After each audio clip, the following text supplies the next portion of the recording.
Now, we had a really nice ride today. A couple of drops of rain didn't spoil anything. The wet roads and spots didn't spoil anything. And everything was pretty uneventful right to the end of the day. I'll leave that for the end of the video to share. Anyway, this motorcycle that I have restored after 500 hours of work, including the wheels, which were a major job. All of the parts are out on our channel for anybody interested. This is a bike that Rob owned originally. It's been in the family. He turned it over to me and I restored it and did what I thought was some styling changes. It's all out on the channel. And if you want to watch this or any of the later videos, we've shot them and loaded them to YouTube in 4K, and this is how you can watch them. Now, as usual, this time of year, they're predicting rain by lunchtime, so we're going to try to get out early, but we always have our stuff to do on the farm, our fish, our birds, and Karen is looking to cook up a storm today while I'm out riding. And you never know. They've been predicting rain almost every day, and maybe 1 out of 3 days we get a little rain, but I never want, the key is, I never want to miss a riding day, especially this time of year.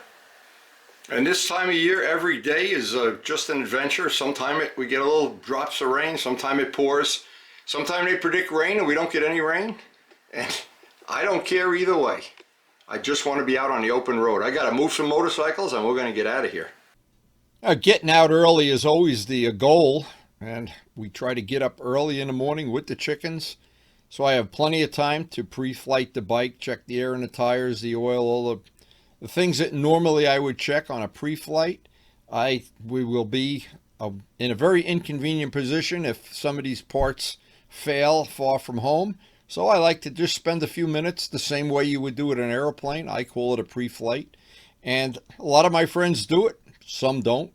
I like to feed my fish early in the morning, and boy, are they always hungry. They're like me in the morning. Always hungry. That's a good way to put it. Anyway, Karen always has a little list of things we want to do on the farm. And today, for instance, she wanted to make some special stuff with carrot tops. So that's always part of the fun of having a farm and a motorcycle collection at the same time. So today we have a relatively small harvest, but Karen's making something exceptional while I'm out riding. What is that anyway? This is carrot top pesto. Carrot top pesto, and we have plenty of carrots growing. It's the greens from the top of the carrots with a little bit of baby spinach and a little bit of cilantro. Always 1 extra cup of coffee before I leave, and a final look over of the bike to make sure I've got all the bugs off. And it looks like we're going to have a real nice day ahead of us. I can't wait.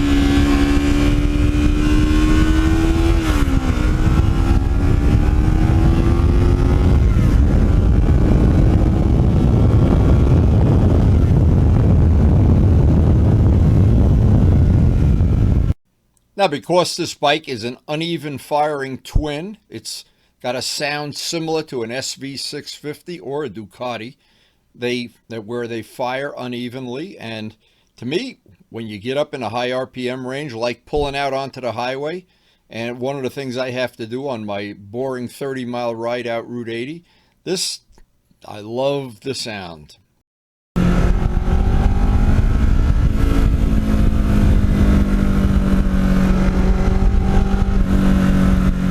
And one of the nice features of the bike, it has such a nice power band and spread of power, whether you're getting out on a highway and you want to go through the gears, or you want to tear it up on the back roads, or just cruise around on some of the nice twisties that are in the area.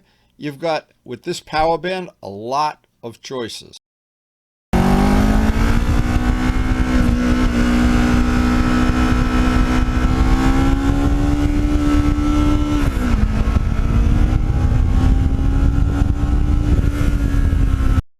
And once you get out in the farm area, it doesn't really matter how loud the bike is, but it is nice when going through the populated areas. You don't get harassed. You don't give any advance warning that you're coming. And that muffler, stock muffler, of course, makes it very stealth.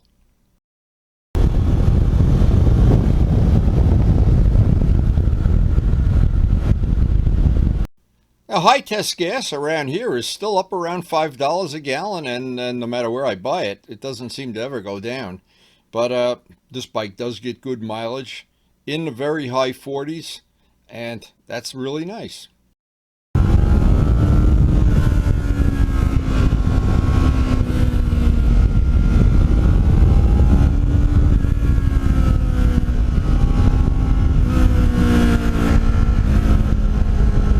Now, we'll be coming up on the end of the test of these Michelin 5 tires, but we really have gotten great mileage out of them so far. But I already have a set of Michelin 6s to put on that when we decide these have reached the end of their shelf life, and I am looking forward to reporting all of that in the future.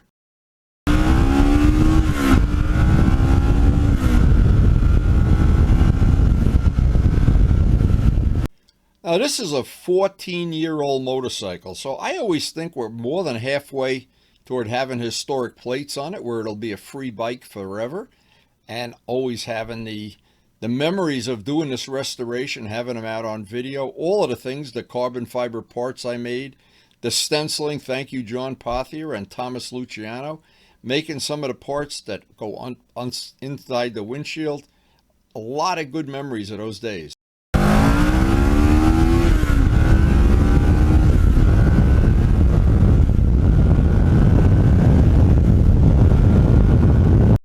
And this is a bike that for sure somewhere in the future I'm going to try to find a quick shifter kit for it. As far as I know, they don't make a plug and play one, and I don't want to get involved with one of the high-tech ones. But if they ever make a quick shifter for this bike, I'm going to be one of their first customers to get one.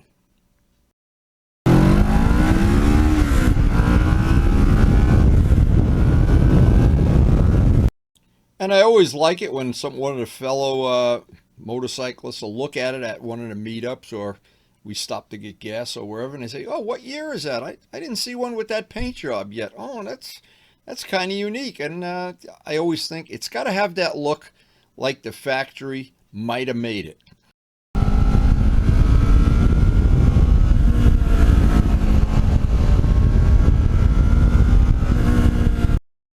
And when I did the restoration, I spent a lot of time making concept sketches and doing color choices. I wanted it to be like my race bikes of the 70s that all were black and gold. And I think I accomplished that.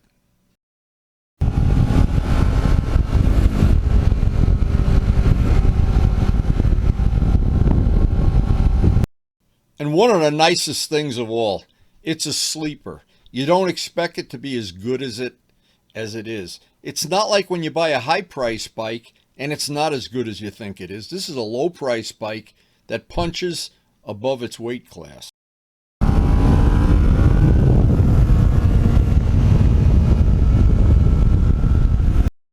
And this bike has one great feature. It has stood the test of time.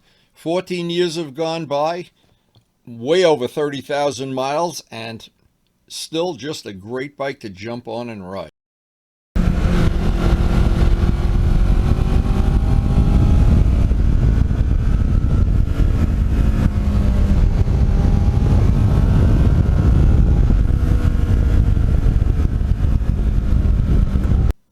And I have really been tempted to make upgrades on the bike, like a rear shock or like the fork kit that they make for it. But I really haven't seen the need for it. I'm definitely not. We've done one track day with it, and it was so much fun at Pocono. In completely stock form, I don't see any reason, unless I were going to go back to the track on a regular basis, to change much. And it's just pretty good, right the way it comes from the factory.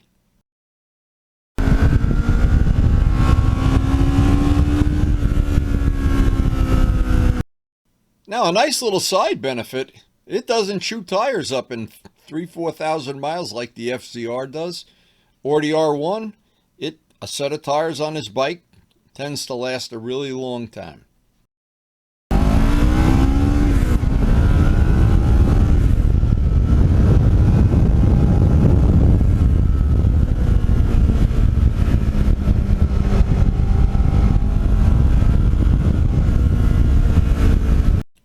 And then when I mixed up the gold paint for this job, I made it with gold pigment from Amazon. It's on a dedicated video how to do that if you want to do that. But all of the gold paint on this bike is an exact match. Exact.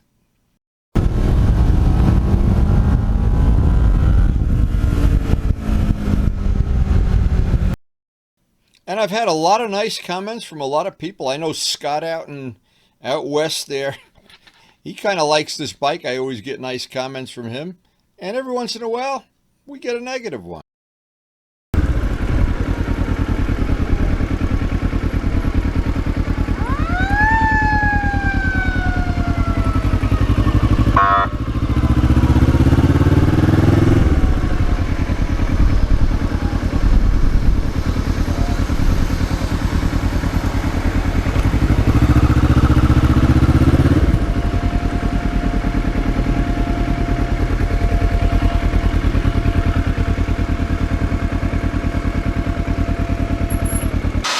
So this is funny, after a nice ride and just a few raindrops, come around the corner to the house.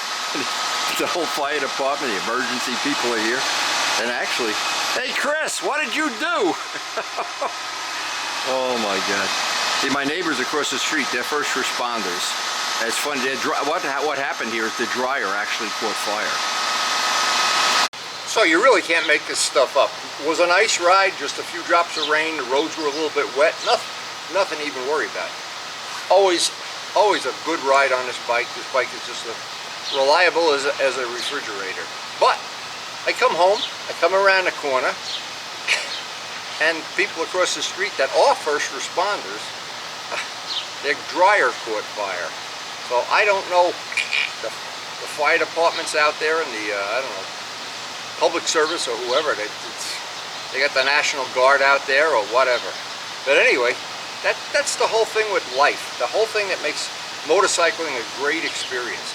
You go on a ride, you never know what's going to happen. You never know where you're going to wind up. You never know if it's going to rain. You never know if your dryer is going to catch fire. Or it's an exciting life. So I hope you enjoyed sharing this ride, this little slice of our life, the life that we have here on the farm in Rutherford, and some of the adventures we have, some of the surprises we have, some of the things we've been able to accomplish, and some of the things I'm going to try to be accomplishing in the very near future. It's all a great adventure. It's all linked to the passion we all share for motorcycles. And I try to keep everything fun, try to keep it positive, non-political.